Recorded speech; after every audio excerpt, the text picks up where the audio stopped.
If you're a snacker like me and it's gotten you in trouble in the past, this is the episode for you.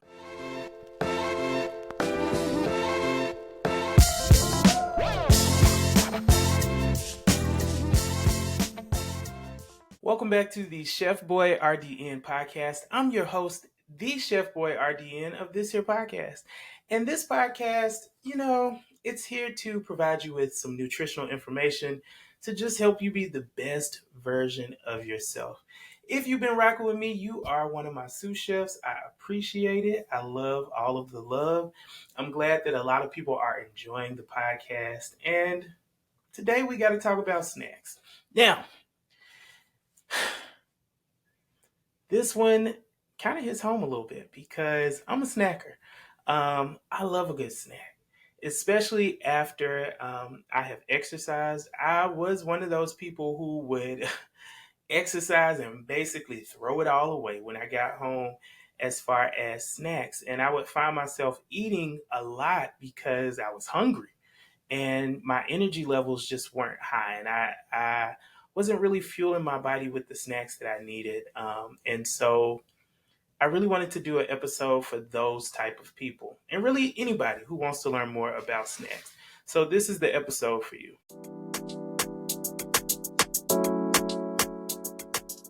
Now, when it comes to snacking can actually hurt or help you. It just depends on how you do it, right? And snacks, for a lot of times as a dietitian, when we talk about a standard diet, we're talking about 3 meals and 2 snacks a day, typically. So we want you to eat snacks. We don't shy away from snacks. I eat snacks all the time. But I had to learn, as well as I have to teach others, how to really balance those snacks. You have to think of snacks as a little mini meal, right? And we want our meals to be balanced. So why wouldn't we want our snacks to be balanced? So this is what we're going to talk about this episode. Now, how can it hurt you? Well, one of the ways that it can hurt you is if you are a mindless snacker. So mindlessness when it comes to eating in general can be very detrimental because it really works against you. Now, the easiest way I can give an example for this is, let's say you go to the movies, you get a bucket of popcorn and you're watching the movies. You're not really thinking about the popcorn per se. It's the comfort at the movies. Some people it's nachos, some people it's the pretzel, whatever it is. But when it comes to that popcorn, it's just hand a bucket to mouth, hand a bucket to mouth, hand a bucket to mouth, and it just keeps going until one of a few things happens. One, either it becomes too salty and you just kind of get over it. Two, it becomes too dry and again you just kind of get over it. Three, that bucket end up empty, right? But it's not necessarily because you're full, and you probably were full a lot longer prior to you actually stopping to eat that popcorn. But because you're mindlessly eating, you're not really thinking about your hunger and fullness cues. And so you just kind of ignore them and you go past the feeling of full. Another thing that can work against you when it comes to snacks is eating low fiber, low protein, low carb, low nutritious in general snacks, high sugar. I said low carb. Okay. Well, what is that snack? Ice? But anyway, I digress.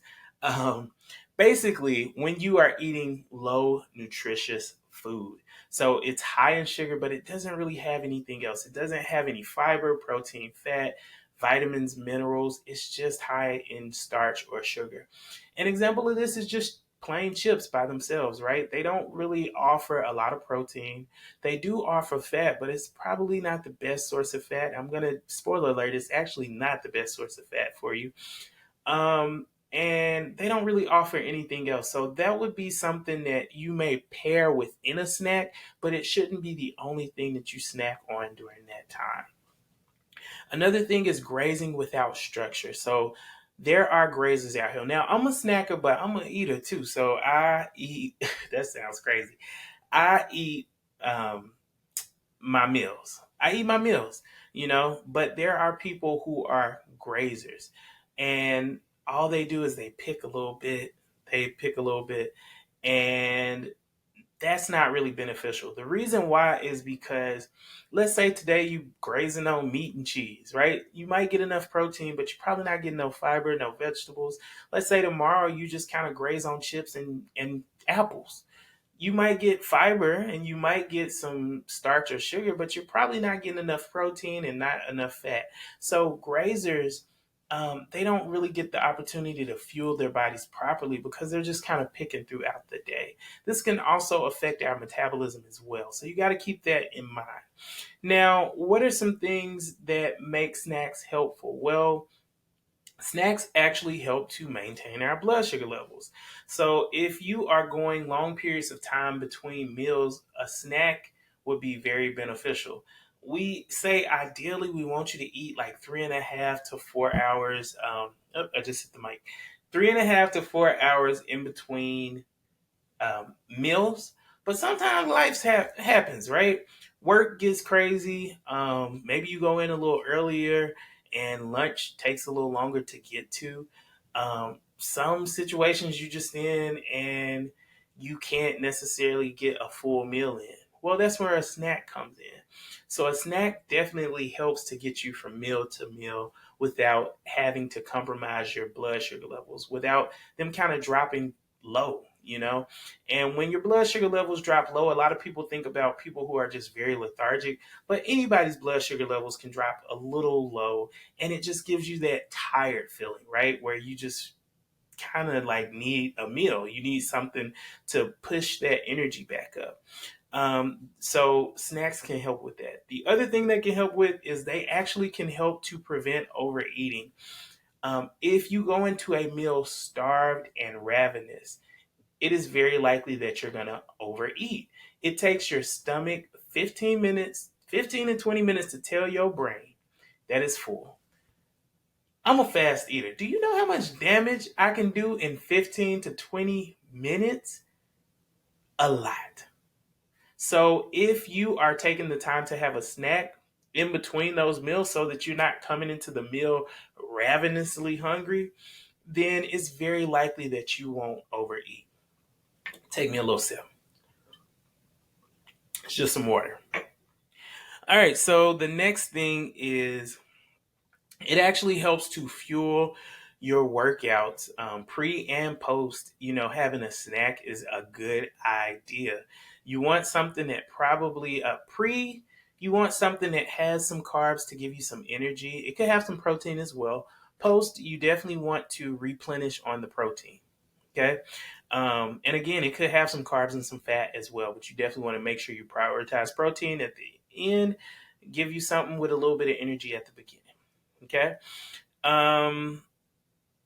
And so snacking is not a bad or a good thing. It's all about how you do it. That's kind of the point. Now, what actually makes a healthy snack?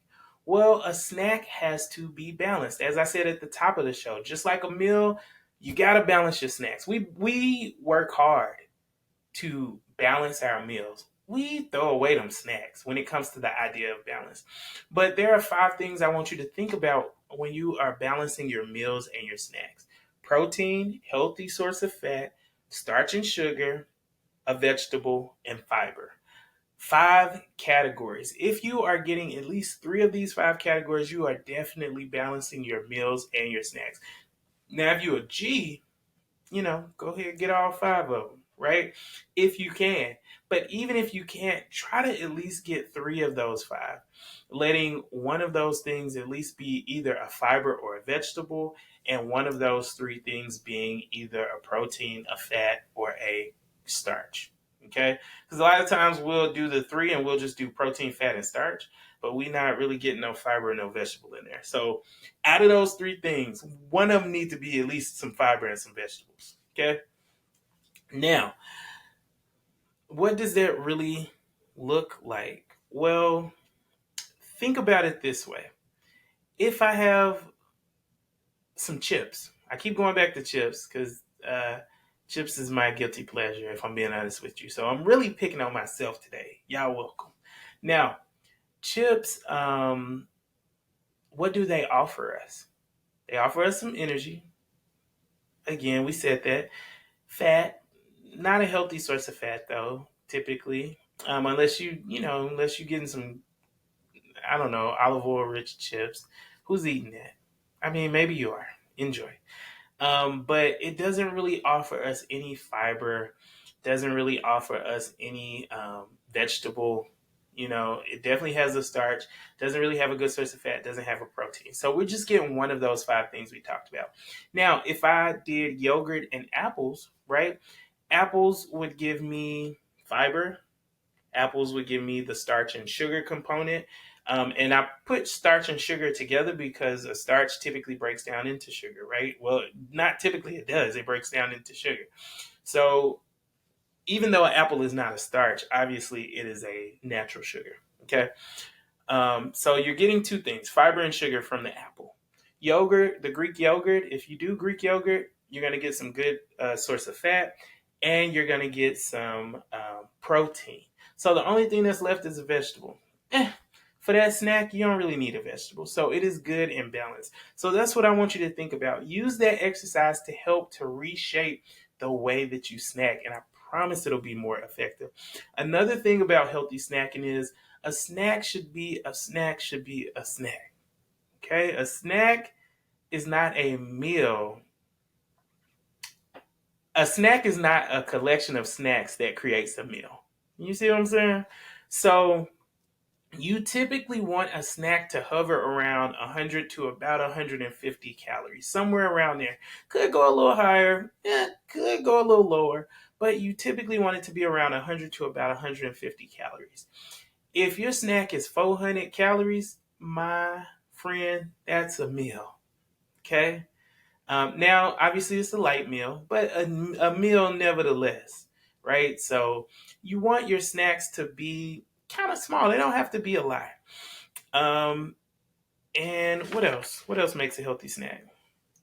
Oh, so one thing that I want you to think about when it comes to snacks is I talk about protein and fiber often because those are the two things we don't get enough of. We know that it's estimated that 95% of Americans don't get enough fiber in their diet. Okay. The average American should at least be getting, or the average person, period, should at least be getting 25 to 30 grams of fiber. Guys, it's probably a little more. Women, it's a little less.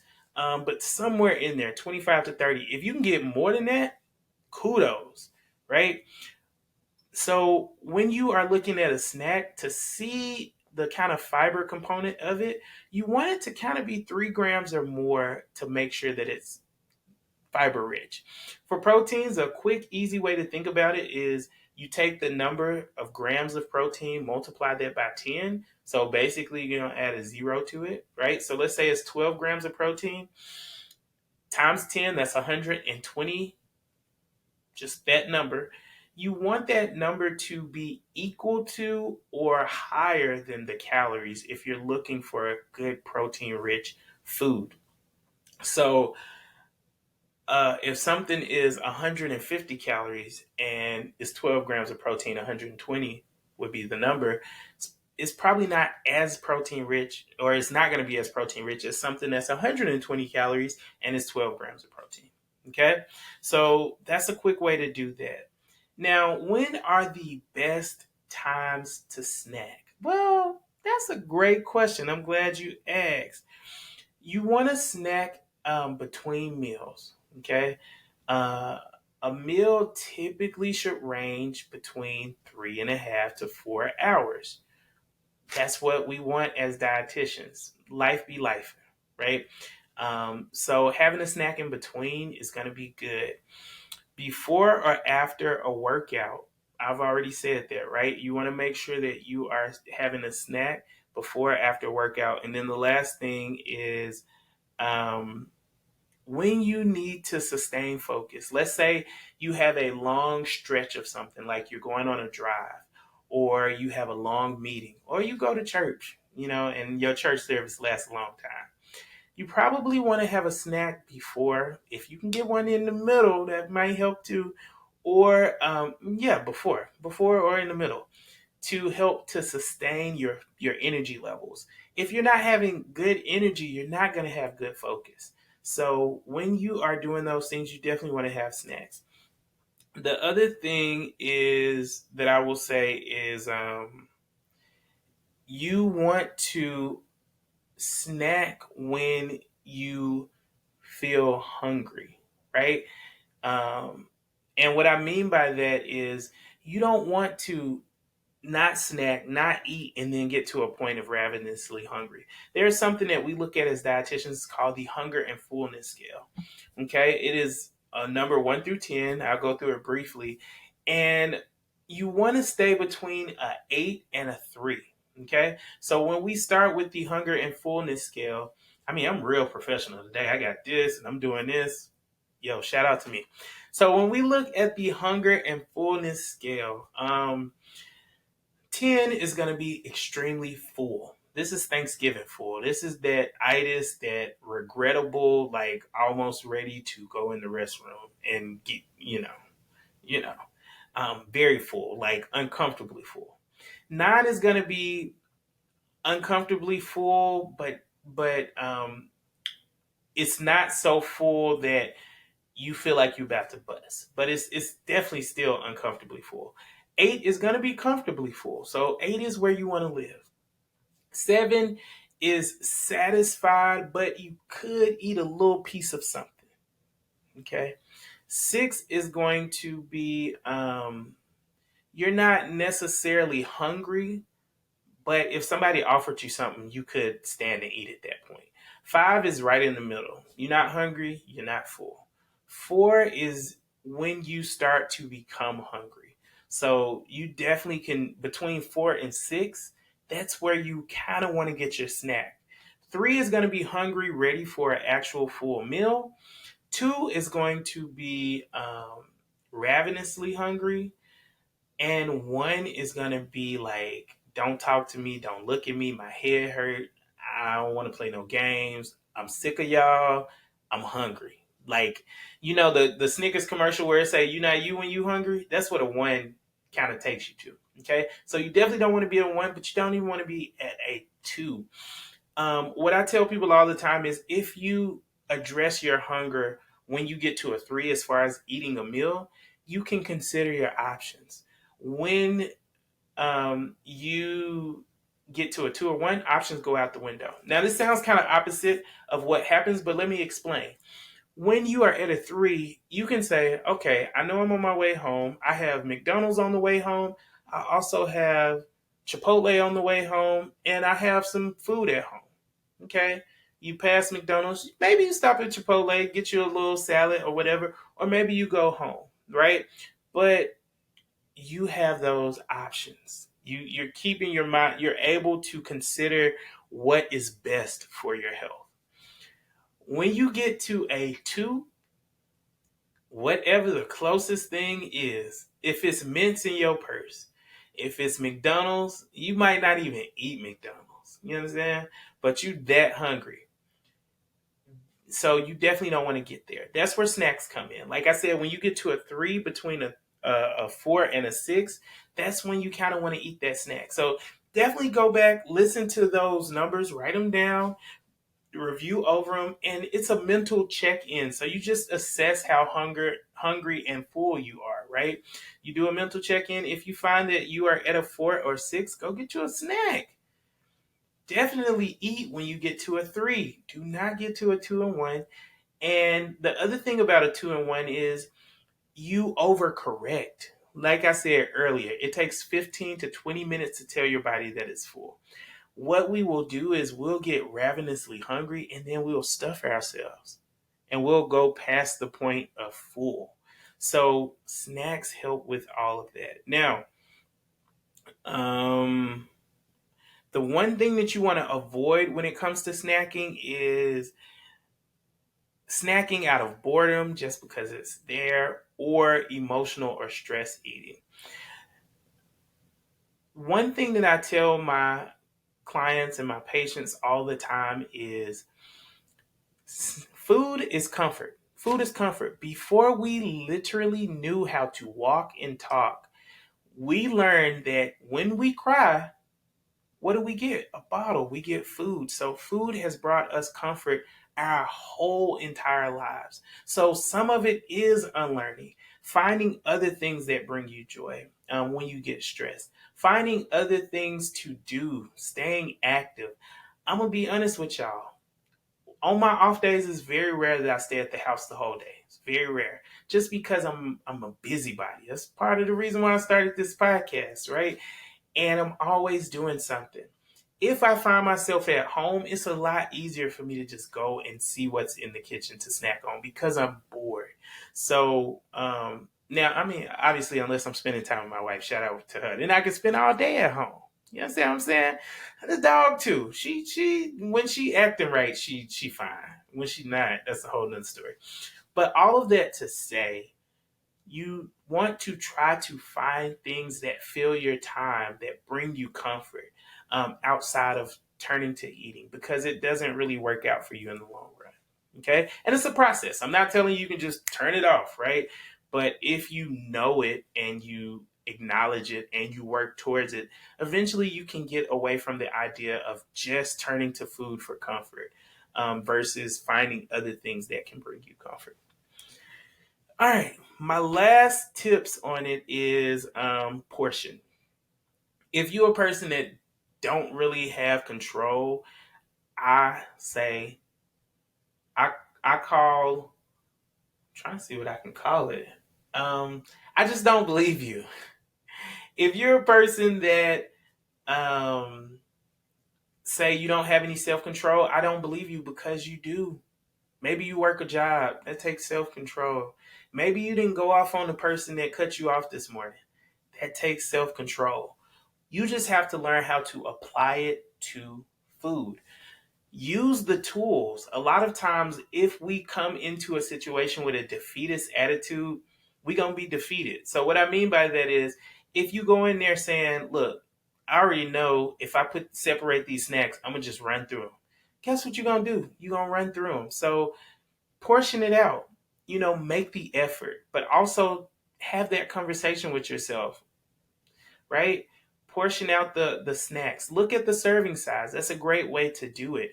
Buying things that come in portion, it's a little more expensive if we're being honest, right? To buy things that are already portioned in a serving size.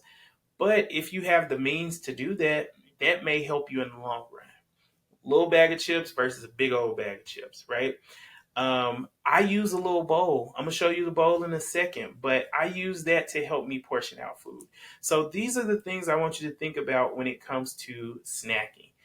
Now, the last thing, which we're going to address in Chef Boy RDN Tries It, is the snacks that I eat. I'm going to show y'all what I eat for real.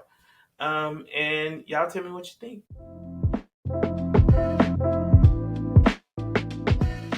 All right, we are back for Chef Boy RDN Tries It, and I do actually have something to try today. But before I get into that, welcome to my snack cabinet. Okay, we're gonna kind of go through it. I'm gonna tell you a lot of the things that I like to snack on. I'm gonna give you some hacks, some tips, some tricks, some things to think about when it comes to your snacking. Now, first things first, I'm gonna actually start here. So I got to keep this in a Ziploc bag. This show is going downhill, little hood here, but I digress. Got to keep this in a Ziploc bag because it goes stale really quickly. What this is it's open. It's real life. I actually eat it. But these are organic dark chocolate rice cakes, rice thins. I'm gonna show you what it looks like. So it's just dark chocolate on one side, and it's a rice cake. Okay. Now I'm gonna tell y'all what I use this for. One of the snacks that got me in trouble, I got hooked. The Dubai craze, the Dubai chocolate, it was crazy. So this is what I did. I done dropped that one. Can't eat that, but I digress. So I take one of these, okay, and then I just put a little thin layer. It's all gone, as you can see. I don't even have any to show y'all.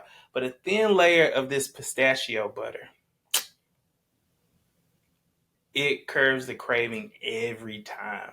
And the good thing about it is I am getting some fat from the pistachios. This is made with real pistachios.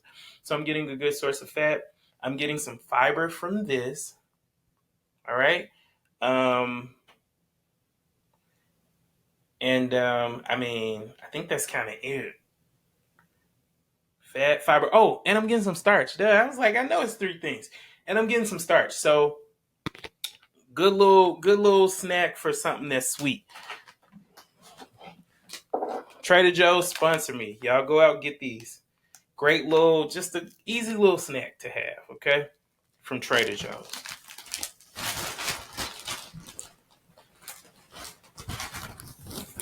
All right, let's get it up out of here. Next thing, you can never go wrong. Hummus. This is homemade hummus. I might post the recipe later this week. We'll see. But I make hummus a lot. My wife loves my hummus.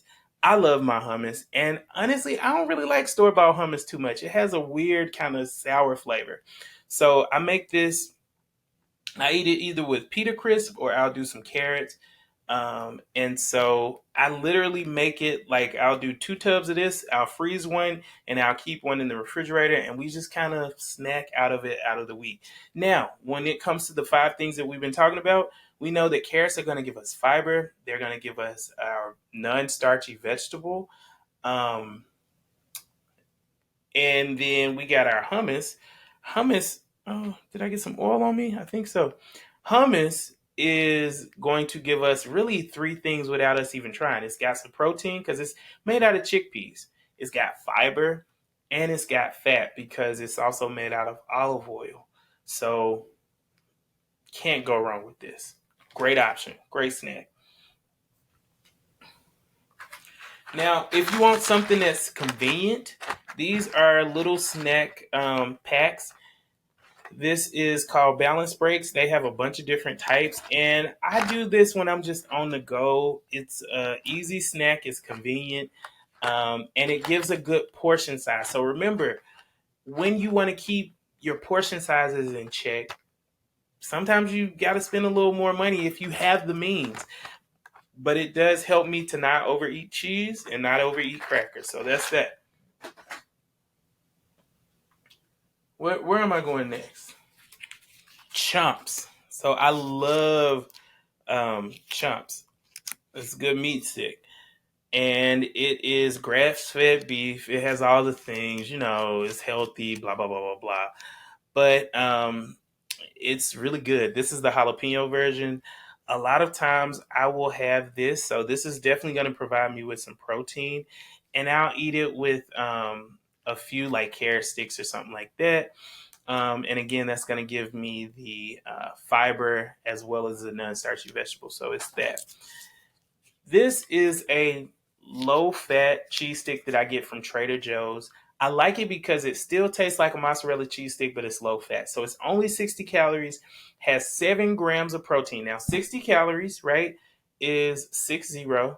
7 multiply that by 10, 70. That's going to be higher than 60. So this is a good protein rich one. This is also protein rich. This has 10 grams of protein, 100 calories.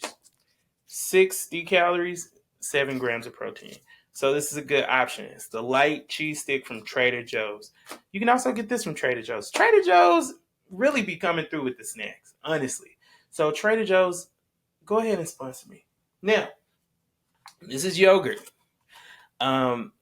This is Greek yogurt, and this is Orcos Pro. It has 20 grams of protein per serving. It's only 140 calories. So if you do that math, add a 0 to the 20, that gives you 200, 140. It's definitely going to be high in protein.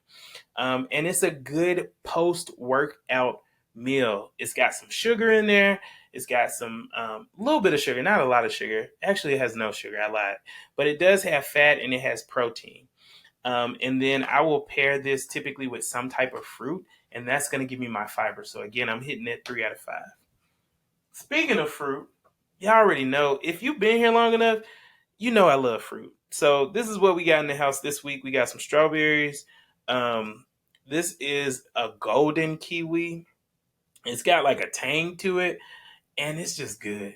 So I've been eating these. And then this is my favorite apple. This is a Cosmic Crisp apple. If you know about Cosmic Crisp, you know. All right, I'm getting way too excited for these snacks. This is kind of getting a little out of hand here.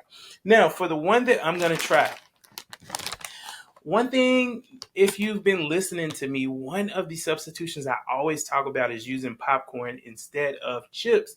It still gives you a crunch, it gives you that saltiness, but it gives you more fiber and you can get more bang for your buck. Typically, with popcorn, a serving size is anywhere from 1.5 cups to all the way up to 3 cups, depending on how much seasoning and stuff it has on it, and oil and stuff like that. Chips, a serving size of chips is about 13 chips. You can eat that literally, like, you just stack them up and eat it, and it's gone. Okay, so these are actually all these dupe of popcorners. I saw another person, another dietitian, she actually tried these. So I wanted to try them, see what they are like. She said they were good, so we're gonna see. Smells good. Oh, this joint. I don't know if y'all can see this. This is like crazy seasoned. Can y'all see? Y'all see that seasoning on there? That's insane. Why would y'all put all that on there like that?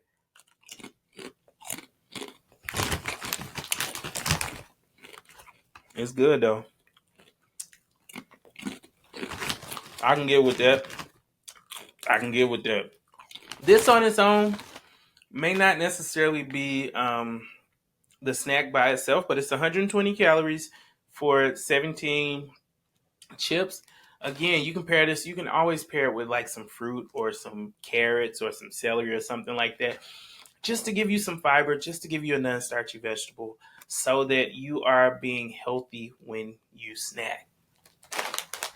That is everything for Chef Boy RDN Tries It. Y'all definitely go get those popcorners. They honestly giving you a run for your money. Now, I tried the Poppy dupe from them. Trash. Garbage. Disgusting. These, y'all better get y'all some of these. We gonna be back with the vitamin of the week next.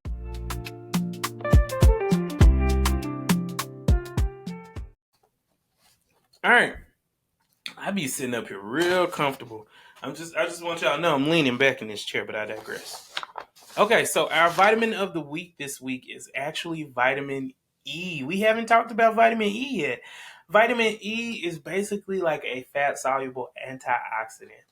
It helps with your cellular membrane. It helps to protect the cells, and it fights against free radicals and oxidative stress.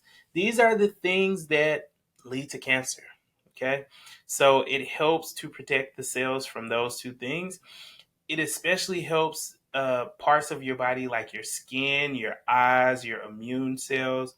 It also helps to fight off infection as well as promote healing. So a lot of times you'll see vitamin E serums for like your eyes, for your hair, well, for your face, for your hair. And it's because it's known to help. It actually reduces inflammation, especially for the skin, and reduces like the puffiness, the redness, especially when you have acne, which, yeah, I'm too grown to be dealing with acne, but I've been having breakouts. They are getting better. I'm on a regimen. So, y'all give me a month. But anyway, vitamin E helps with that. It also helps to maintain healthy blood vessels. So those are kind of all of the things that vitamin E does. Now, where can you find vitamin E? Well, you can find it in things like sunflower seeds, almonds, spinach, avocados definitely have some good vitamin E. So as you can see, most of these things kind of have fat in them, like sunflower seeds, almonds, avocados. Spinach doesn't necessarily have a lot of fat, but the fat it does have, I guess, is for the vitamin E. And as I said earlier, it is a fat-soluble vitamin, okay? So it's very rare to have a deficiency, but if you do have a deficiency, it can affect your nerves and muscles and cause damage. It can also weaken your immune system. And people who usually suffer from Deficiencies are going to be people who have something wrong with their absorption. So this could be people like people with Crohn's, people with CF or cystic fibrosis, and even people who have gastric bypass surgery or some type of gastric surgery where they are removing parts of their intestines, whether it's the stomach, the small or the large intestine, because those are the things that absorb things into our body. So when you are losing that surface area, you're not getting as much of an absorption rate. So that's when sometimes those deficiencies can happen. As far as and it can also give you vision problems. I don't think I said that. As far as excessiveness or toxicity, it can happen usually when people over supplement. So vitamin E is something you don't want to over supplement. And when I say over supplement, I'm talking about by mouth. If you throwing a bunch of vitamin E serum on your face, probably costs a lot of money, probably waste some money, but it's not necessarily going to damage too much stuff. As far as I know, I have to look into that a little more. But if you are over consuming it, it can cause bleeding issues. So you just want to keep that in mind. Now, one thing to note, because it is a fat soluble vitamin, is eating or pairing some type of healthy fat with the food that is vitamin E rich is going to help you absorb it better. So an example is if you have spinach, just add some olive oil to it and eating it, and it's going to help it absorb better because, again, it is a fat soluble vitamin. That's everything on vitamin E.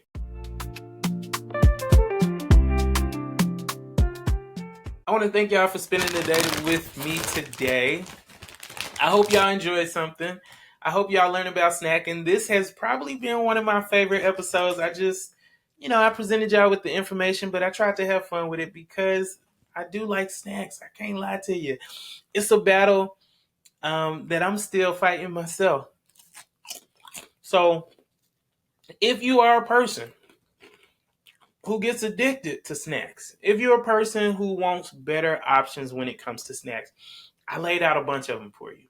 Definitely go try them. Let me know what you think, and I will talk to y'all next week here on the ChefBoyRDN Podcast. Y'all have a good day. These joints is fire for real. I need to go buy some more.